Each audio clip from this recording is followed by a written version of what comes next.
Environment में बहुत सारे इश्यूज हो जाते हैं। सबसे पहला जो मेजर इशू आता है वो है टॉक्सिसिटी का, नेगेटिव एनवायरनमेंट जो क्रिएट होता है। इन्वायरमेंट में लोगों की वजह से नेगेटिव है। अगर हम्म। लोग नेगेटिव होंगे तो ऑब्वियसली वहां पर ऐसी चीजें हो रही होंगी जो कि एक आपको नेगेटिव वाइब्स देंगी। राइट। आपके सीनियर लोग हैं जो आपके मेन पोजीशंस के लोग हैं, वो इतने नेगेटिव हैं, वो हर वक्त इतने बॉसी, उनका एटीट्यूड इतना नेगेटिव होता है कि वो ट्रांसफर होता है आपके सब ऑर्डिनेट्स में। सब पूरे ऑफिस में एक ऑरा क्रिएट किया हुआ है कि जब आप उस इन्वायरमेंट में एंटर होते हैं तो आपको सिर्फ ऐसी आवाजें आती हैं कि बस जी आप सिर्फ जो है वो हर किसी से क्रिटिसिज्म सुनने को मिलेगा। आपको वो पोजीशन नहीं दी जाती, वो काम नहीं दिया जाता जिसके लिए आप बने हैं, और वो अंदर ही अंदर सप्रेस करते तो obviously it leads toward the mental health issues. कि हमारे वर्क एनवायरनमेंट में हेल्दी कंपटीशन का कॉन्सेप्ट नहीं है। बिल्कुल। आपने जो एक्सपेक्टेशंस हैं वो दूसरों से बिल्ड कर ली हैं कि अच्छा दूसरा ये अच्छा काम करेगा तो मैं अच्छा परफॉर्म कर सकता हूँ। अस्सलाम वालेकुम। दस्तक डिजिटल पॉडकास्ट के साथ मैं हूँ आपकी मेज़बान हफ्सा खालिद। नाज़रीन, हम जिस एनवायरनमेंट में काम कर रहे होते हैं, ज़रूरी नहीं कि वो एनवायरनमेंट इतना अच्छा हो कि हमें कोई मेंटल इश्यूज़ ना हो। मेंटल इश्यूज़ से मुराद हर वक्त सिर्फ ये नहीं होता कि इंसान पागल होता जा रहा है, बल्कि मेंटल इश्यूज़ में एंग्जाइटी भी आ जाती है, पैनिक अटैक्स भी आ जाते हैं। जब आप प्रेशर में काम कर रहे होते हैं तो आपको तब भी ऐसा फील होता है कि आप मेंटली इल होते जा रहे हैं। तो इन तमाम चीज़ों को डिस्कस करने के लिए आज हमारे साथ स्टूडियो में मौजूद हैं क्लिनिकल साइकोलॉजिस्ट मुबशरा तैयबा। अस्सलाम वालेकुम मुबशरा, कैसी हैं आप? वालेकुम अस्सलाम हफ्सा, मैं बिल्कुल ठीक ठाक। आप कैसी हैं? अल्हम्दुलिल्लाह, मैं बिल्कुल ठीक। मुबशरा, आप भी एक वर्किंग लेडी हैं, आपका भी एक वर्किंग एनवायरनमेंट है और आप आई गेस इस चीज़ को बहुत अच्छा फ़ील कर सकती हैं कि एक पीसफुल वर्किंग एनवायरनमेंट हमारे लिए कितना इम्पोर्टेंट होता है। अब वर्किंग एनवायरनमेंट में बहुत सारे इश्यूज़ हो जाते हैं। सबसे पहला जो मेजर इश्यू आता है वो है टॉक्सिसिटी का, नेगेटिव एनवायरनमेंट जो क्रिएट होता है। तो इस तरह के एनवायरनमेंट को कैसे टैकल किया जा सकता है? इसकी रीज़न्स क्या होती हैं जिससे हमें ऐसा महसूस होने लग जाता है कि हम एक नेगेटिव एनवायरनमेंट में काम कर रहे हैं? अच्छा, सबसे पहले तो हमारा जो वर्क प्लेस का एनवायरनमेंट होता है ना, अगर वो नेगेटिव है तो हमें ये देखना चाहिए कि एनवायरनमेंट में लोगों की वजह से नेगेटिव है। अगर लोग नेगेटिव होंगे तो ऑब्वियसली वहां पर ऐसी चीजें हो रही होंगी जो कि एक आपको नेगेटिव वाइब्स देंगी, राइट। और उसकी वजह से आपको जो सारा एनवायरनमेंट है वो आपको नेगेटिव लगेगा, अनहेल्दी जो आपका एनवायरनमेंट है वो आपको फील होगा। उसके साथ साथ जो है वो आपको ये नजर आएगा कि मे बी लोग जो हैं वो पॉजिटिव हों, ठीक है, लेकिन आपके सीनियर लोग हैं, जो आपके मेन पोजीशंस के लोग हैं, वो इतने नेगेटिव हैं, वो हर वक्त इतने बॉसी, उनका एटीट्यूड इतना नेगेटिव होता है कि वो ट्रांसफर होता है आपके सब ऑर्डिनेट्स में। ठीक है, तो उनकी वजह से भी एनवायरनमेंट जो है वो फिर नेगेटिव होता है। मे बी आपके जो सब ऑर्डिनेट्स आपके साथ काम करें, जो आपके टीम मेंबर्स हैं, वो बहुत हेल्पिंग हों, वो बहुत पॉजिटिव हों, लेकिन क्योंकि हमारे जो सीनियर्स हैं उन्होंने एक ऐसा एनवायरनमेंट, एक ऐसा पूरे ऑफिस में एक ऑरा क्रिएट किया हुआ है कि जब आप उस इन्वायरमेंट में एंटर होते हैं तो आपको सिर्फ ऐसी आवाजें आती हैं कि बस जी आप सिर्फ जो है वो हर किसी से क्रिटिसिज्म सुनने को मिलेगा। काम अच्छा भी होगा तो एप्रिसिएशन नहीं मिलेगी, काम बुरा होगा तो इंसल्ट सुनने को मिलेगी, और उसके साथ साथ और भी बहुत ज्यादा फैक्टर्स होते हैं। फॉर एग्जाम्पल, आपको वो पोजीशन नहीं दी जाती, वो काम नहीं दिया जाता जिसके लिए आप बने हैं। आप स्किलफुल किसी और चीज में हैं, लेकिन जो आपके सीनियर हैं उन्होंने आपको एक ऐसा चैलेंजिंग टास्क दे दिया जिसमें आपकी स्किल भी नहीं है, एक्सपर्टीज भी नहीं है, ऑब्वियसली आप वो वैसा आउटकम भी जनरेट नहीं कर पाते। तो वो फिर कॉन्फ्लिक्ट आता है। कॉन्फ्लिक्ट आता है तो कुछ लोगों को बात करने का मौका मिलता है, और जो पर्सन एक जो सफर कर रहा है वो ओपनली इफेक्टिवली कम्युनिकेट भी नहीं कर पा रहा कि मेरा ये जो इशू है ये क्या है, और वो अंदर ही अंदर सप्रेस करते तो obviously it leads toward the mental health issues. और उसके साथ साथ अगर आप देखें कि हमारे वर्क एनवायरनमेंट में हेल्दी कंपटीशन का कॉन्सेप्ट नहीं है। बिल्कुल। कॉन्सेप्ट है कि हम लोगों ने कंपटीशन करना है। कंपटीशन भी कैसे करना है कि आपको गिरा कर फिर मैंने आगे जाना है। ऐसी बात नहीं है कि आपको compete करके मेरिट पर आकर, और फिर हम ये देखते हैं कि अक्सर प्लेसेस पर हमारी ऑर्गेनाइजेशंस में फेवरेटिज्म बहुत होता है। अगर किसी का कोई रेफरेंस है तो आपको ज्यादा दिया जाता है, आपकी जो मिस्टेक्स होती हैं उनको इग्नोर किया जाता है। तो आपके जो बाकी ऑफिस के लोग हैं वो इस बात को फील करते हैं कि उसको जो है वो ज्यादा वेटेज दी जा रही है, उसकी भी गलती थी लेकिन उसको तो बिल्कुल डांट नहीं पड़ी, लेकिन मेरी तो छोटी सी डांट जो है वो भी सबकी नजरों में आ जाती है। तो मल्टीपल फैक्टर्स हैं कि आपको ये देखना है कि आपका पर्टिकुलर जो वर्क एनवायरनमेंट है वो किस वजह से आपको बॉदर करता है, क्यों आपको अनहेल्दी लगता है, लोगों की वजह से, समटाइम्स अपनी वजह से भी। एनवायरनमेंट भी बिल्कुल ठीक है, बॉस भी बहुत अच्छा है, ऑर्गेनाइजेशन में जो पॉलिसीज हैं, जो बाकी सारी चीजें, वो भी बिल्कुल ठीक है, लेकिन आपके पर्सनल और अपने प्रोफेशनल इतने इश्यूज हैं कि जो अनरिजॉल्व्ड हैं, और आपकी एक्सपेक्टेशंस दूसरों के साथ हैं। आपने जो एक्सपेक्टेशंस हैं वो दूसरों से बिल्ड कर ली हैं कि अच्छा दूसरा ये अच्छा काम करेगा तो मैं अच्छा परफॉर्म कर सकता हूँ। मे बी मैं भी किसी जगह पर गलत हो सकता हूँ, because we are not perfect. हमें ये देखना चाहिए कि हम जो कर रहे हैं क्या वो हम 100% दे रहे हैं, कि कभी कभार वाकई मेरी तो नहीं गलती थी। तो there are number of factors के जहां पर हम कहें कि हमारी जो वर्क प्लेसेस पर जो नेगेटिव एनवायरनमेंट एक क्रिएट होता है वो किस वजह से होता है। समटाइम्स हमारे अपनी वजह से मतलब भी होता है, समटाइम दूसरों की वजह से भी होता है, समटाइम सीनियर्स की वजह से भी होता है, समटाइम्स हमारे अपने कुछ पर्सनल इश्यूज चल रहे होते हैं, वो पर्सनल इश्यूज रिजॉल्व नहीं होते, और हम वो जितने भी इश्यूज हैं उनको लेकर हम वर्क प्लेस पर आते हैं। तो ऑब्वियसली हमारी जो परफॉर्मेंस है, हमारा दूसरों के साथ जो बिहेवियर है, हमारा जो काम है, वो ऑटोमेटिकली डिस्टर्ब होगा। अच्छा, हमारे कुछ ऐसे बॉसेस भी होते हैं कि उनको आदत होती है कि अपने जितने भी उनके सबऑर्डिनेट्स हैं उनको सिर्फ नीचा दिखाना है।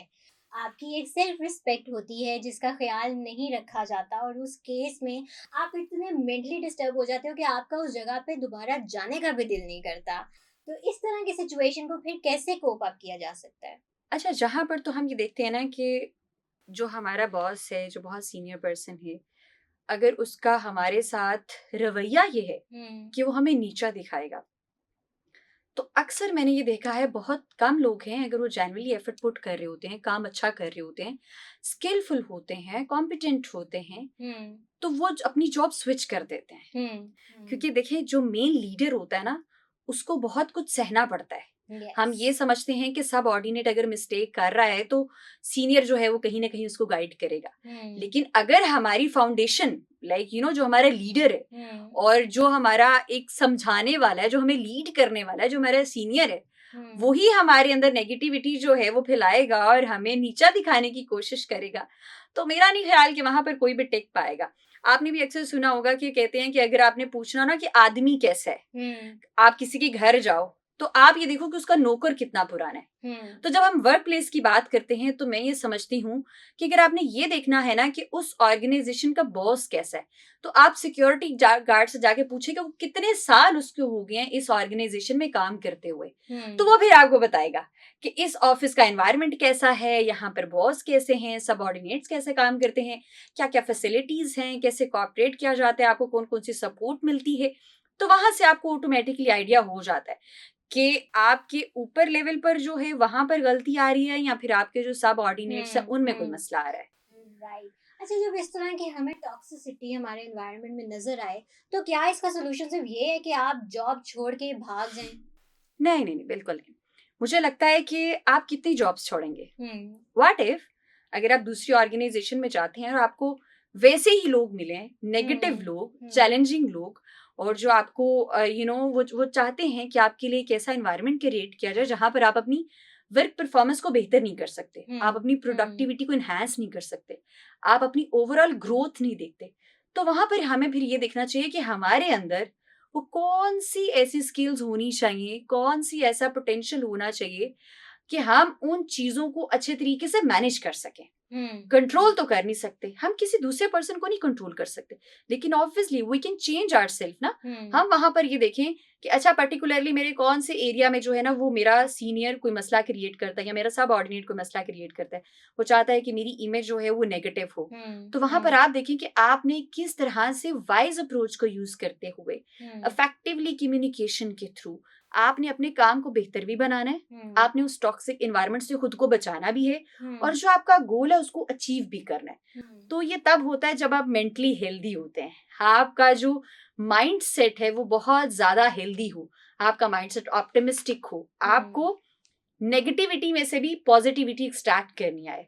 ऐसी बात नहीं है कि मुझे कभी नेगेटिव एनवायरनमेंट नहीं मिला या मुझे कभी नेगेटिव लोग नहीं मिले, हम काम करते हैं। मुझे लगता है कि जितना निखार मेरे अंदर नेगेटिव लोगों ने पैदा किया ना, उतने पॉजिटिव लोगों का कंट्रीब्यूशन नहीं है। आपको आप जितना चैलेंज जोन में काम करते हैं ना, आप उतनी ग्रोथ और सक्सेस की तरफ बढ़ते हैं। क्योंकि कंफर्ट जोन में तो you can't learn anything, comfort zone में तो नहीं आप सीख सकते। और आप चैलेंज जोन में जब होते हैं और आप उस प्रॉब्लम को, उन नेगेटिव लोगों को चैलेंज लेना शुरू कर दें, तो आपके अंदर डे बाय डे आप ग्रोथ देखेंगे, आप अपने कैरेक्टर स्ट्रेंथ देखेंगे, आप अपनी मजीद स्किल्स को एक्सप्लोर करेंगे और आप ये देखेंगे कि डे बाय डे दूसरा पर्सन कहेगा कि आजकल जो आपकी अप्रोच है वो बहुत वाइज है, you are playing very smartly, आपका काम भी हो रहा है, लोग आपको तंग भी कर रहे हैं लेकिन आप बॉदर नहीं हो रहे हैं, और लोग चाहते हैं कि आपकी लेग पुलिंग करें, आपको बुली भी करते हैं, छेड़ते भी हैं, पर्सनल लेवल पर हर तरह से आपको नीचा दिखाने की कोशिश करते हैं। लेकिन आपने पता नहीं ऐसी कौन सी गोलियां खाई हुई हैं कि आपको फर्क ही महसूस नहीं होता। तो ये वो आपका हेल्दी माइंडसेट है, वो आपकी कैरेक्टर स्ट्रेंथ्स है जो आपको हेल्प करती हैं कि आप खुद को उस काबिल बना सकें। तो मुझे लगता है कि आप जॉब ना छोड़ें, आप वहां पर रहकर अपना आप मनवाएं। कितनी जॉब्स छोड़ेंगे, कहीं एक दिन तो आपको जाकर उसको फेस करना है ना। तो बजाय कि वहां पर आप जो है वो प्लेस छोड़ें, आप उन प्रॉब्लम्स को फेस करें और उन चैलेंजेस को ओवरकम करने की कोशिश करें, सीखें कि आपने उस इन्वायरमेंट में खुद को किस तरह से बेहतर बनाना है और किस तरह से अपनी परफॉर्मेंस को अच्छा करते हुए जो आपके गोल्स हैं उनको आपने अचीव करना है, मेंटली स्ट्रांग बनाना है, यानी अपने या आप को। Very important. अच्छा, वर्क एनवायरनमेंट में कंपटीशन भी बहुत ज़्यादा होता है, और जहाँ पे कंपटीशन होता है वहाँ ज़रूरी नहीं कि हर बंदा आपको सपोर्ट करे, लोग जेलस बहुत ज़्यादा होते हैं। तो फिर ऐसे इन्वायरमेंट को हम कैसे टैकल कर सकते हैं? अच्छा, जहाँ पर ये आपने बहुत एक अच्छा और रेलिवेंट क्वेश्चन पूछा है जो कि हमारे यहाँ बहुत ज़्यादा है। सब पहले तो मुझे लगता था कि जेलसी सिर्फ जो है ना वो हम उम्र लोगों में होती है, लेकिन अब मैंने ये देखा है कि अगर कोई 45 का है या 20s में है तो वहाँ पर भी जेलसी आ रही है। हालांकि उनके दरमियान एक एजेस का डिफरेंस है, जनरेशनल गैप है, लेकिन फिर भी डिफरेंस आ रहा है कि जब मैं अपनी इस एज में था तो मैं तो यहाँ पर नहीं पहुंचा था, लेकिन ये कल की आए बंदी जो है या ये कल के आया पर्सन जो है ये तो इस पोजीशन पर आ गई, तो सारों की नजरों में आ गई। तो वहां पर आपको कहीं ना कहीं जो जेलसी फैक्टर है वो आपके अंदर आता है। कंपटीशन होना अच्छी बात है, लेकिन ये जो जेलसी है, अगर कोई पर्सन आपसे जेलस हो रहा है तो आपको अपना काम करना चाहिए, that means you are doing something great. और अगर कोई पर्सन आपसे जेलस हो रहा है, this is none of your business, you have to just focus on yourself, your work, your vision. अगर तो आपका विजन स्ट्रांग नहीं है, वाई यू आर हियर, हम क्या चाहते हैं, मैं ये काम क्यों करता हूँ, मैं इस ऑर्गेनाइजेशन में क्यों आता हूँ, मेरा इस ऑर्गेनाइजेशन में आने से मुझे क्या फायदा है पर्सनली, प्रोफेशनली, इस कंट्री को, इस कम्युनिटी को, इस ऑर्गेनाइजेशन को मैं क्या दे रहा हूँ। तो अगर मैं वहां से हटकर इस पर फोकस करना शुरू कर दूंगी ना कि लोग क्या सोचते हैं, लोग मुझसे जेलस हो रहे हैं, लोग मेरे बारे में बातें कर रहे हैं, तो इसका मतलब है कि मेरे अपना विजन की तरफ भी ध्यान नहीं है।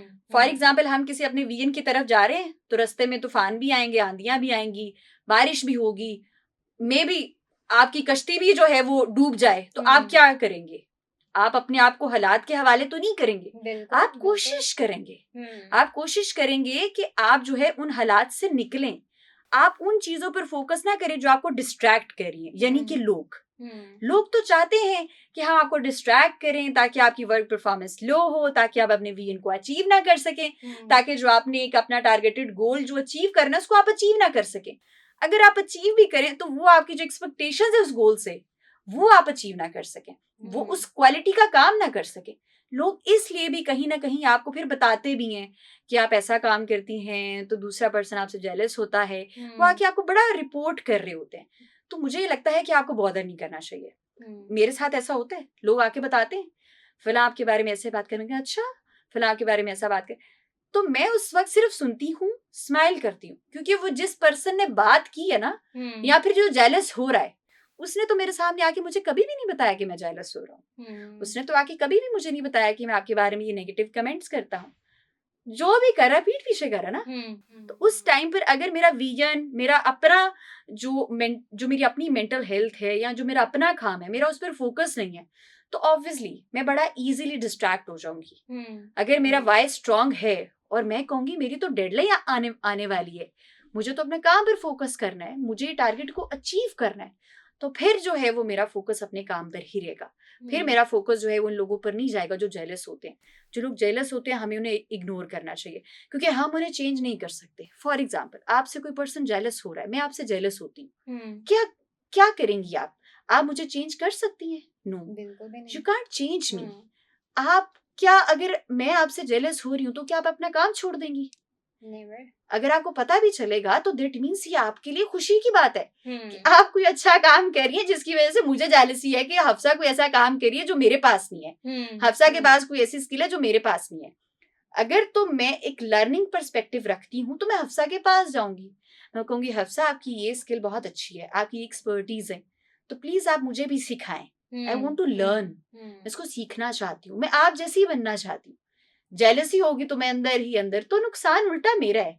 लेकिन अगर आप भी नेगेटिव सोच रहे हैं और इसकी वजह से आप भी डिस्टर्ब हो रहे हैं, लोग क्यों जेलस होते हैं, लोग मेरे बारे में बुराइयां क्यों करते हैं, लोग लेग पुलिंग क्यों करते हैं, दैट मीन्स कि आप भी उन्हीं लोगों में शामिल हो रहे हैं और वो लोग यही चाहते हैं कि आपका दिमाग काम से हटकर इन नेगेटिविटीज में इंगेज हो। तो फिर आप उनकी एक्सपेक्टेशंस को फुलफिल कर रहे होते हैं अल्टीमेटली, जो कि आपको नहीं करना चाहिए। कोई पर्सन आपसे जेलस हो रहा है, आप बॉदर ना करें, आप अपने काम पर फोकस रखें। आपको इससे क्या, वो जेलस हो, वो आपके बारे में बुराई करे, वो आपके बारे में गलत बात करे, वो आपके बारे में इवन तो प्लानिंग भी करे, आंटी अनलेस कि उसकी वजह से आपको कोई फिजिकल हार्म नहीं पहुंच रहा। कुछ लोग होते हैं प्रॉपर प्लानिंग करते हैं प्रॉपर, तब तक आप कोई एक्शन नहीं लें।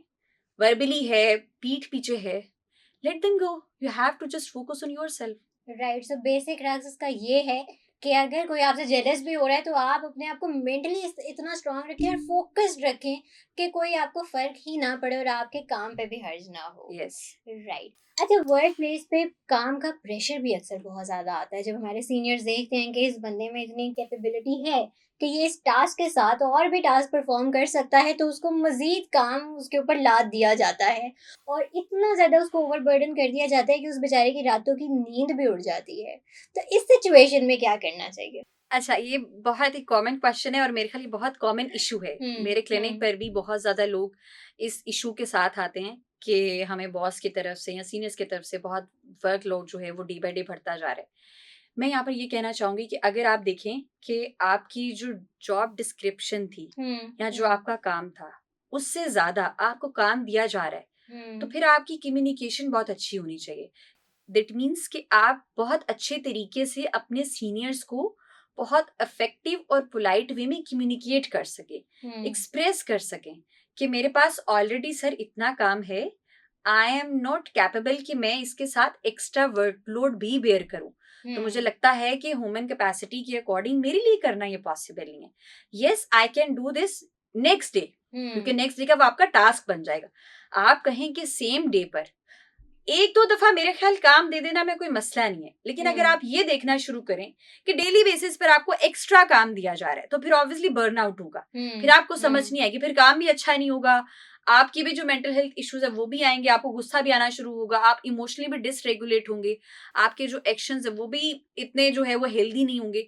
तो वहां पर आपको इस चीज पे फोकस करना है कि अगर मुझे ओवर बर्डनाइज कर दिया जा रहा है तो आप उसको इफेक्टिवली कम्युनिकेट करें। दूसरे, बाउंड्री सेट करें कि मैं कितना काम, कब मैं एक्स्ट्रा काम कर सकता हूँ। कुछ हमारे पास डीज ऐसे होते हैं जब काम होता ज्यादा है लेकिन आसानी वाला काम होता है, कि बहुत ज्यादा कॉम्प्लिकेटेड नहीं होता, तो आप ये समझते हो कि अच्छा उस दिन अगर मैं इस काम को अपने साथ एडजस्ट कर लूं तो मैं कर सकती हूँ। लेकिन अगर आपका काम ही सारा कॉम्प्लिकेटेड है, सारे काम ही मुश्किल हैं और फिर ओवर बर्डनाइज आपको कर दिया गया, तो फिर मेरा ख्याल है आपको अपने पीस के लिए, अपनी मेंटल हेल्थ के लिए आपको बाउंड्रीज सेट करनी चाहिए कि किन किन बाउंड्रीज में रहते हुए आप ओवर बर्डनाइज होकर काम कर सकते और किन में नहीं कर सकते, आपको वर्कलोड लेना चाहिए या नहीं लेना चाहिए। तो आपको अपने सीनियर्स को इफेक्टिवली कम्युनिकेट करना चाहिए और मेरा ख्याल है सीनियर्स को भी इस बात को एक्नॉलेज करना चाहिए, अप्रिशिएट करना चाहिए, उनको अंडरस्टैंड करना चाहिए कि एक ह्यूमन कैपेसिटी के अकॉर्डिंग कितनी देर वो बंदा काम कर सकता है। अच्छा, वैसे जो नॉर्मल प्रैक्टिस देखी जाती है, अगर आप अपनी ऐसी कोई बात सीनियर्स तक लेकर जाते हैं तो सीनियर्स उसको इज्जत बेइज्जती का मसला बना लेते हैं। Yes, it happens. मैंने इसलिए इसको पहले ही बोल दिया है कि जो हमारे सीनियर्स है ना उनको भी थोड़ी सी फ्लेक्सिबिलिटी शो करनी चाहिए, क्योंकि देखें हमारे, आप देखें वर्क प्लेस पर बिल्कुल भी इस चीज का कॉन्सेप्ट नहीं है कि हमने किसी काउंसलर को हायर करना है, हमने किसी जो है वो लाइफ कोच को हायर करना है, हमने किसी क्लिनिकल साइकोलॉजिस्ट को हायर करना है, कि अगर हमारे एम्प्लॉयज में डे टू डे के जो डेली इश्यूज आ रहे हैं वो ऑन टाइम रिजॉल्व हो। क्लाइंट को खुद इस बात की अवेयरनेस नहीं है और जब चीजें बहुत ज्यादा खराब हो जाती हैं तो फिर आउटपुट भी नहीं मिलती, और आप उन पर जो है वर्कलोड बढ़ाई जा रहे हैं, वो आपको वैसे आउटपुट भी नहीं दे रहे, आपके जो सीनियर्स है वो भी गुस्सा कर रहे हैं, सब ऑर्डिनेट वो आउटकम जो है उसको अचीव भी नहीं कर पा रहे, तो इसकी वजह से कॉन्फ्लिक्ट आता है, मिसअंडरस्टैंडिंग्स होती हैं, इसकी वजह से जो आपका एनवायरनमेंट है वो नेगेटिव होता है, आपके वर्क एनवायरनमेंट में आपके जो रिलेशनशिप्स है वो खराब होते हैं। तो इसलिए बहुत जरूरी है कि अगर हम वर्क और लाइफ को बैलेंस रख के चले, हमारे वर्क प्लेस पर ये भी बहुत है ना कि हम वर्क और लाइफ को बैलेंस नहीं रख पाते। कुछ लोग ऐसे हैं जो काम कर रहे हैं तो सिर्फ काम कर रहे हैं, कुछ लोग ऐसे हैं जो फैमिली पर फ्रेंड्स पर तवज्जो दे रहे हैं तो सिर्फ फैमिली और फ्रेंड्स पर ही तवज्जो दे रहे हैं, काम पर फोकस नहीं कर रहे। तो आपकी लाइफ में और वर्क में बैलेंस बहुत जरूरी है, ताकि आपको अगर कभी कभार कुछ एक्स्ट्रा काम भी करना पड़ जाए तो आपको ज्यादा फील ना हो। राइट। अच्छा, ये वर्कलोड जब हमारे ऊपर बढ़ जाता है, हम ओवर बर्डन हो जाते हैं, तो अक्सर ऐसा होता है कि हमारी रातों की नींदें भी उड़ जाती हैं। हमें ख्वाब में भी हमारे इदारे का नाम आ रहा होता है, अपने बॉस की आवाज़ सुनाई दे रही होती है। जबकि कहा जाता है कि 8 घंटे की पीसफुल स्लीप एक ह्यूमन बॉडी के लिए, मतलब एक इंसान के लिए बहुत इम्पोर्टेंट है, तो वो उसको लाज़मी पूरी करनी चाहिए। ये काम नींद पूरी नहीं करने देता, तो उस कंडीशन में क्या करना चाहिए? वही मैंने जो शुरू में बात की, आपको बाउंड्री सेट करनी चाहिए, आपको इफेक्टिवली कम्युनिकेट करना चाहिए कि आप मुझे ओवर बर्डन की वजह से और ओवर वर्कलोड की वजह से मेरी जो मेंटल हेल्थ है वो डिस्टर्ब हो रही है। आप एक लेटर लिख सकती हैं, आप ईमेल कर सकती हैं, और इसकी वजह से मेरी नींद डिस्टर्ब होती है। जब आपके स्लीप पैटर्न डिस्टर्ब है तो ऑब्वियसली आपकी जो कोऑग्निटिव फंक्शनिंग है वो भी ठीक नहीं होगी, आप वो पॉजिटिव इनपुट दे ही नहीं पाएंगे। आपको जो इन्वेस्ट करना है, जो एनर्जी देनी है, जो एक्टिव पार्टिसिपेशन है वो आपसे हो नहीं पाएगी। सारा दिन आप बहुत फटीग फील करेंगे, आपका मूड भी बहुत खराब रहेगा। तो उससे बेहतर है कि हम इस बात को ऑन टाइम कम्युनिकेट कर दें कि अपनी ऑर्गेनाइजेशन में, कि ऑर्गेनाइजेशन का भी फायदा है इसमें और इसमें मेरा भी फायदा है, कि अगर हम एक दूसरे का ख्याल करें। ये जो आपने बात की ना कि रातों की ख्वाब में भी जो है ना वो हमारे काम आ रहे होते हैं, मेरे साथ तो ये बहुत दफा होता है कि समटाइम्स मैंने कोई ईमेल करनी हो, लेकिन वो मैंने किसी को कमिट किया हो कि मैं आपको लेट नाइट में ईमेल करूंगी, और जैसे ही मैं बेड पर जाकर अल्हम्दुलिल्लाह कहकर लेटती हूँ कि मेरा काम शुक्र है आज का दिन का खत्म हो गया, एकदम से 10-15 मिनट के बाद आपको याद आता है कि वो एक ईमेल रहती थी। आप फौरन से उठते हो, फिर उसको आप करते हो। चले, वो तो आपका पैशन है, हम खुशी से करते हैं उस काम को, लेकिन समटाइम्स कुछ लोगों की लाइफ में इतने मसले मसाइल चल रहे होते हैं, फिर ऊपर से काम का इतना बर्डन होता है कि उनके स्लीप पैटर्न्स बहुत डिस्टर्ब हो जाते हैं। Sleep is very important. अगर आपकी स्लीप डिस्टर्ब है तो डेफिनेटली आप वो इफेक्टिव वे में काम कर ही नहीं पाएंगे। तो मेरा ख्याल है कि ये चीजें ऐसी हैं कि जो कि वर्क प्लेस पर एड्रेस करनी चाहिए, कि हमें जो हमारे सीनियर्स वो भी इस चीज का ख्याल रखें कि क्या हमारे एम्प्लॉयज की नींद पूरी हो रही है, क्या हमारे एम्प्लॉयज की जो मेंटल हेल्थ है वो ठीक है, क्या इनको कोई परेशानी तो नहीं है।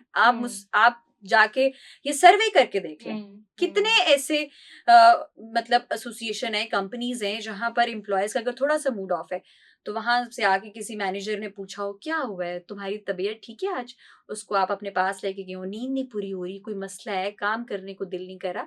हमारे यहाँ ये कॉन्सेप्ट ही नहीं है कि हम किसी को फैसिलिटेट करें, बल्कि हम जाकर क्या कहते हैं, शिकायत लगाते हैं। सर वो जो बैठा है ना वहां पर, वो तो चुप करके बैठा, वो तो सो रहा है, वो तो काम नहीं ठीक कर रहा। मेरे पास ये चीजें रिपोर्ट होती हैं। तो आप जो है वो एक इंसान है, आप परफेक्ट नहीं हो सकते, आप मशीन नहीं है। मशीन को भी आप लगातार लगातार चलाएंगे तो उसमें भी कोई मसला आएगा। तो हम फिर इंसान है, तो हमें भी रेस्ट की जरूरत होती है। अगर एक कंपनी चाहती है कि उसका एम्प्लॉय उसको वो सारे टारगेट्स अचीव करके दे जो कि कंपनी की रिक्वायरमेंट है, तो कंपनी को चाहिए कि वो अपने एम्प्लॉयज की मेंटल हेल्थ का ख्याल रखे, जिसमें उनकी नींद है, जिसमें उनकी फिजिकल एक्टिविटी है, जिसमें उनकी physical health, mental health, emotional health, psychological health, उनका वर्क एनवायरनमेंट, ये सारी चीजें बहुत मैटर करती हैं। राइट। अच्छा, हस्बैंड और वाइफ की अब मैं आपसे थोड़ी सी बात करना चाहूँगी। अब तो हमारा एक माइंडसेट ऐसा हो गया है कि जब हस्बैंड और वाइफ दोनों ही अब जॉब कर रहे होते हैं, और समटाइम्स ऐसा होता है कि हस्बैंड अपनी वाइफ से कम पैसे कमा रहा होता है और उसके अंदर एक जेलसी फैक्टर आ जाता है, जिसकी वजह से उन दोनों के दरमियान आपस में लड़ाइयाँ बहुत ज़्यादा होने लग जाती हैं। तो इसकी बेसिक रीज़न क्या होती है? क्यों ऐसी जेलसी उनके अंदर बिल्ड हो जाती है? अच्छा, ये आपने बहुत एक क्वेश्चन पूछा जो कि बहुत सेंसिटिव भी है, और इसमें होता ये है कि हमारे जो मर्द हजरात है ना, उनमें हर मर्द नहीं, ऑब्वियसली, लेकिन कुछ बहुत इगोइस्टिक होते हैं। वो ऊपर ऊपर से आपको प्रिटेंड करेंगे कि आपकी सक्सेस से मैं बहुत खुश हूँ, राइट। ये जो तुमने अचीव किया है ना, इसमें देखो मैंने तुम्हें सपोर्ट किया और मेरी वजह से बता भी रहे होते हैं कि मेरी वजह से ही हुआ, आई एम वेरी हैप्पी, आपके पेरेंट्स से भी ज्यादा खुश मैं हूँ। बट एक्चुअल में कहीं ना कहीं उनके एक्शंस में कभी ना कभी वो इस चीज को जरूर एक्सप्रेस करेंगे कि he is not happy with your success. Yes. कभी ना कभी यस। वो आपकी, अगर हस्बैंड, या आप देखिएगा अगर हस्बैंड अच्छी पोस्ट पर है, बीवी भी अच्छी पोस्ट पर है, लेकिन हस्बैंड की सैलरी कम है और अगर वाइफ की ज्यादा है, तो यहाँ पर भी मसला आता है। यस। हालांकि अगर देखें कभी ऐसा भी है कि हस्बैंड की सैलरी बहुत ज्यादा है लेकिन वाइफ की कम है, वाइफ जेलसी फील नहीं करेगी, वो प्राउडली सबको बताएगी कि मेरे हस्बैंड की जो पे है ना, सैलरी पैकेज, वो मुझसे ज्यादा है। लेकिन जब हम हस्बैंड की बात करें तो हस्बैंड कभी भी प्राउडली नहीं बताएगा सबको कि मेरी जो वाइफ है उसकी जो सैलरी है वो मुझसे ज्यादा, वो मुझसे ज्यादा ज्यादा, हाँ, वो ज्यादा काबिल है। सैलरी ज्यादा होने से मुराद जी है कि वो मुझसे ज्यादा काबिल है, मुझसे ज्यादा कॉम्पिटेंट है, वो मुझसे ज्यादा अच्छी पोजीशन पर है, मुझसे ज्यादा जो है वो इंटेलिजेंट है, मुझसे ज्यादा चीजों को बड़े अच्छे तरीके से डील करती है, उसकी जो ऑर्गेनाइजेशन है उसने उसको प्रमोट किया है। ये सारा एक्सेप्टेंस आना एक मर्द में बहुत कम ऐसा होता है कि मर्द इस चीज को एक्सेप्ट करे। ऑब्वियसली वहां पर फिर जेलसी फैक्टर जो है वो आता है। अगर हम बात करें कि इसको ओवरकम कैसे किया जाए, तो इसमें मुझे लगता है कि कभी कभार कुछ खवातीन भी इस चीज को बहुत हाईलाइट करती हैं, बहुत प्राउडली बताती हैं, हस्बैंड को डीग्रेड भी करती हैं, I have seen, D value करती हैं कि मैं आपसे ज्यादा कमाती हूँ, मेरा जो पे स्केल है आपसे ज्यादा है, मेरी पोजीशन आपसे ज्यादा अच्छी है, मैं आपसे ज्यादा इंटेलिजेंट हूँ, मैं आपसे ज्यादा कॉम्पिटेंट हूँ। तो ऑब्वियसली वहां पर हस्बैंड जो है वो बहुत लो फील करता है, तो वो ऑब्वियसली जो मर्द है वहां पर जेलसी फैक्टर आएगा। तो कहीं पर ये हस्बैंड बहुत ज्यादा अंडरस्टैंडिंग भी है, जो मैंने देखा है कुछ लोग अपनी बीवी को इतना सपोर्ट कर रहे होते हैं, इतना खुश होते हैं, उनको खुद ले लेके जाते हैं, उनकी छोटी छोटी चीजों को सेलिब्रेट करते हैं, उनकी अचीवमेंट्स को सेलिब्रेट करते हैं, खुद अनाउंस करते हैं। लेकिन कुछ है जो छुपाते हैं, अपनी जो बीवियां हैं उनकी अचीवमेंट्स को छुपाते हैं, सेलिब्रेट नहीं करते, बताते नहीं है। उनको ये बताते हुए भी शर्म आती है कि मेरी जो बीवी है वो काम करती है, या मुझसे बेहतर काम करती है, या मुझसे ज्यादा अच्छे स्केल पर है। तो मेरा ख्याल है कि और कुछ यहाँ पर जो हमारी खवातीन है वो भी कहीं ना कहीं जो है वो हस्बैंड को नीचा दिखाने के लिए कि मैं तुमसे ज्यादा अच्छा कमाती हूँ। और आजकल हमारी खवातीन में ये चीज है कि वो कहती हैं कि हम फाइनेंशियली इंडिपेंडेंट है और हम आपसे ज्यादा अच्छा अर्न कर रही हैं, हम ज्यादा इंटेलिजेंट हैं, ज्यादा अच्छी ऑर्गेनाइजेशन में काम कर रही हैं। तो फिर ऑब्वियसली हस्बैंड बेचारा तो वो फिर थोड़ा सा लो फील करेगा ना, उसको जेलसी भी होगी कि मैं उस पोजीशन पर क्यों नहीं हूँ जहां पर ये है। तो डेफिनेटली कुछ चीजें बहुत नेचुरल हैं, कुछ इमोशंस, तो मेरा जेलसी फैक्टर नहीं होना चाहिए। हस्बैंड और बीवी को, मेरा ख्याल है ये रिश्ता तभी खूबसूरत हो सकता है जब वो एक दूसरे को सपोर्ट करें। जब हम कहते हैं ना कि हम एक दूसरे का लिबास हैं, तो that means your achievement is my achievement. तो अगर आप अपनी बीवी या शोहर दोनों एक दूसरे की अचीवमेंट्स को या सक्सेस को अपना कंसीडर नहीं करे, तो मुझे लगता है कि वहां पर उस रिलेशनशिप में ये देखना चाहिए कि क्या हम जेन्युइनली एक दूसरे से मोहब्बत करते हैं, मतलब वो जो एक मियाँ बीवी का ताल्लुक है, क्या हम जेन्युइनली उसको ओन करते हैं। दैट मीन्स कि हम उसको ऑनरशिप नहीं दे रहे। अगर हम जालस हो रहे हैं तो हमें जो है उस रिलेशनशिप में ऑनरशिप देनी चाहिए कि नहीं। फॉर एग्जाम्पल, अगर हस्बैंड है, बीवी की अचीवमेंट नहीं है, लेकिन अगर हस्बैंड आके ये बोल दे कि माय डियर बेगम, ये जो मेरी अचीवमेंट है is all because of you, ये मेरी नहीं, ये आपकी अचीवमेंट है।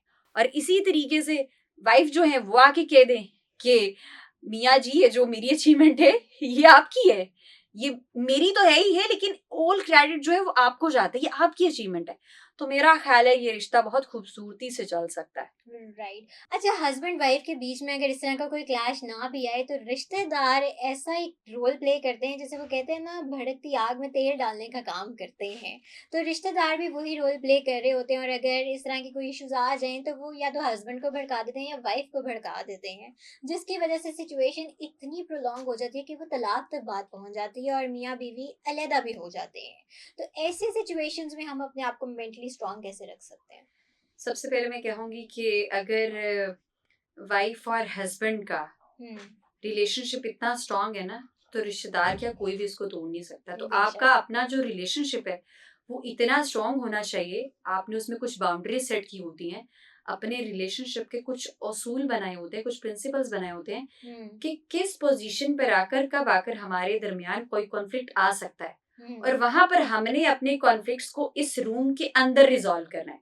इस रूम से बाहर जाएगा तो इसका मतलब है कि हमने पूरे पाकिस्तान को इनविटेशन दे दिया कि आप आए और हमारे जो इस प्रॉब्लम को देखें, आप जो डिसाइड करेंगे हम दोनों मियाँ बीवी वही काम करेंगे। दैट मीन्स कि आपने अपने प्रॉब्लम को पब्लिकली जो है वो आपने इसको डील करना शुरू कर दिया। लेकिन अगर आप इसको सिर्फ एक कमरे में ही रिजॉल्व करेंगे तो डेफिनेटली आपके जो मसले हैं वो भी कम होंगे और ऑब्वियसली रिजॉल्व भी होंगे। राइट। अच्छा, वर्क प्लेस में भी अक्सर ऐसा होता है ना कि आप एम्प्लॉयज के दरमियान रिलेशनशिप कायम हो जाते हैं, तो वो हमारे लिए कितनी प्रॉब्लम क्रिएट करता है? अच्छा, मैं कहती हूँ कि बहुत बहुत कम लोग ऐसे होते हैं जिन्हें वर्क प्लेस पर अच्छे दोस्त मिलते हैं। अगर आप वर्क प्लेस की बात करें तो there is no mercy, there is no understanding, there is no friendship at work place. क्योंकि वर्क प्लेस पर जो है वो आपका कंपटीशन चल, जैसे हम शुरू में बात कर रहे थे, वर्क प्लेस पर तो कंपटीशन है कि मैं आपसे आगे जाना चाहती हूँ, मैं आपसे ज्यादा खुद को प्रमोट करना चाहती हूँ, मैं अपनी इमेज को बेहतर करना चाहती हूँ। और अगर फ्रेंडशिप की वजह से हमारा जो ताल्लुक है वो हमने प्रोफेशनल से पर्सनल कर लिया है, तो डेफिनेटली वो हमारा पर्सनली कभी भी सक्सेसफुल नहीं हो सकता, क्योंकि हम एक वर्क प्लेस पर हैं और वहां पर जनरली कोई ना कोई कॉन्फ्लिक्ट जो है वो लाजमी क्रिएट होगा। तो इसलिए बहुत जरूरी है कि वर्क प्लेस पर आपको अपनी बाउंड्री सेट करनी चाहिए, और कभी आपको ऐसा फील हो कि दूसरा पर्सन आपसे कुछ ताल्लुक बनाना चाह भी रहा है तो वहां पर आपको अपनी बाउंड्रीज क्रिएट करनी चाहिए कि these are my boundaries and I can not cross it. क्योंकि जब आप उसको क्रॉस करेंगे तो आप उसको क्रॉस करते वक्त ये जरूर ख्याल रखें कि उसके साथ नेगेटिव कॉन्सिक्वेंसेस कौन से हैं जो आपको फेस करने पड़ेंगे लेटर ऑन। ऑब्वियसली उस टाइम तो समझ नहीं आता। तो वर्क प्लेस पर जो है वो कभी भी आपकी फ्रेंडशिप नहीं हो सकती, कभी भी आपके जाती ताल्लुकात जो है वो नहीं बन सकते, बनते भी हैं तो बहुत जल्दी टूट जाते हैं। बहुत रेयर होता है, सुना है लेकिन बहुत रेयर, बहुत कम केसेस में ऐसा होता है कि कॉलीग्स जो हैं उनका एक अच्छा ताल्लुक बन जाए और फिर वो शादी कर ले और वो एक बहुत सक्सेसफुल मैरिज हो।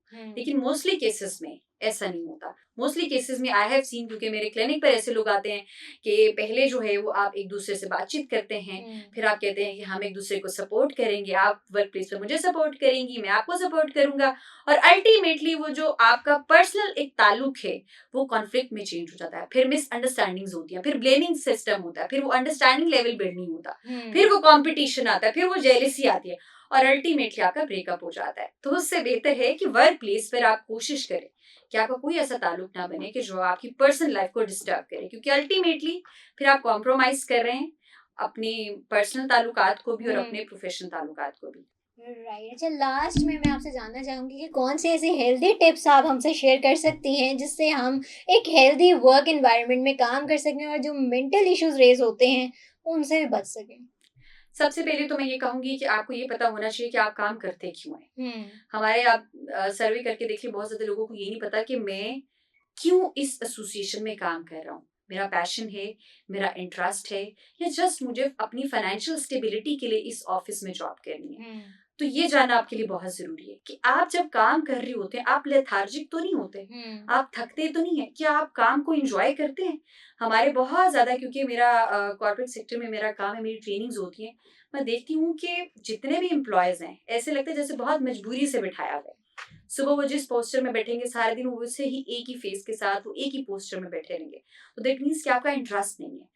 तो ये देखिए कि आपको प्लेयर किन चीजों में फील होता है, आपकी खुशी किन और चीजों में, आप ढूंढ किसी और चीजों में रहे और मजबूरी के तौर पर आप कुछ और काम कर रहे हैं, तो अल्टीमेटली ऑब्वियसली इसकी वजह से आपके मेंटल हेल्थ इश्यूज क्रिएट हो सकते हैं।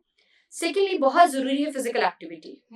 हमारे यहाँ चाहे वो जिस मर्जी एज रेंज में, बहुत कम लोग हैं जो फिजिकल एक्टिविटी में इन्वॉल्व हैं। आपको अपने लाइफस्टाइल थोड़े चेंज करने हैं, स्लीप पैटर्न्स को बेहतर करना है, अपनी हेल्दी डाइट लेनी है, आपको ये देखना है कि आप फिजिकल एक्टिविटी में एंगेज हैं या नहीं है।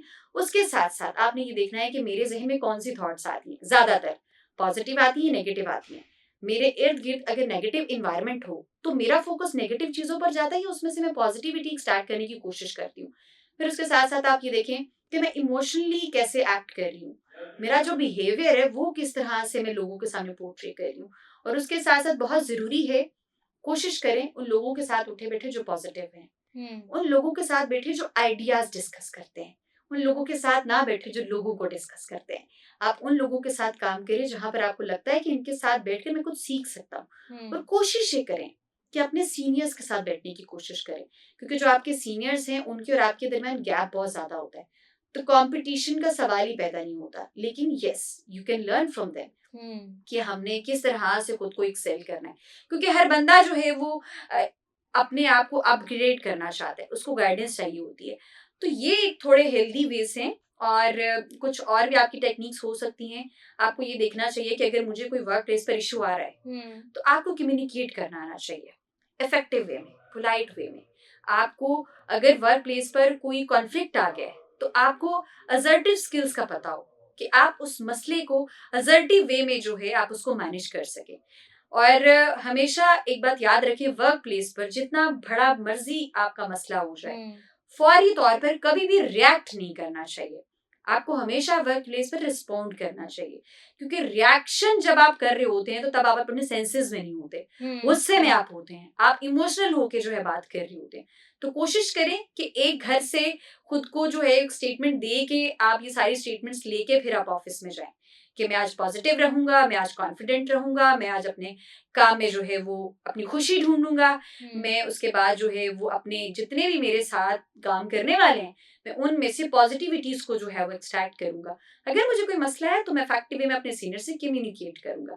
और उसके साथ साथ अगर मुझे कुछ भी मसला आता है तो मैं उसको मैनेज करने की कोशिश करूंगा।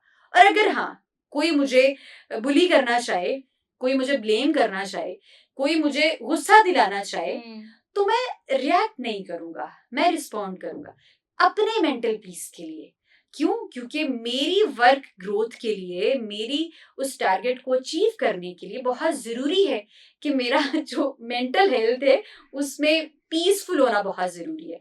मेंटली आप हेल्दी हैं, पीसफुल हैं, तो आप देखेंगे आपके पास आइडियाज भी आएंगे, क्रिएटिविटी भी होगी, प्रोडक्टिविटी भी होगी, आपके जो रिक्वायर्ड गोल्स हैं उनको आप अचीव भी करेंगे, और आपके जो सीनियर्स और आपके इर्द गिर्द के लोग हैं वो आपको अप्रिशिएट भी करेंगे, और आपका जो एक मेंशन और टारगेटेड गोल है आप उसको अचीव भी कर सकते हैं। Right Mubashra, thank you so much, आपने अपना कीमती वक्त हमारे लिए निकाला और हमारे साथ बहुत अच्छे अच्छे टिप्स शेयर की हैं। ऑडियंस, मैं उम्मीद करती हूँ कि मुबशरा ने जो वर्क प्लेस के हवाले से आज हमारे साथ टिप्स शेयर की हैं वो आपके लिए भी काफ़ी हेल्पफुल साबित होंगी। अभी के लिए दीजिए हम दोनों को इजाज़त। अल्लाह हाफिज़।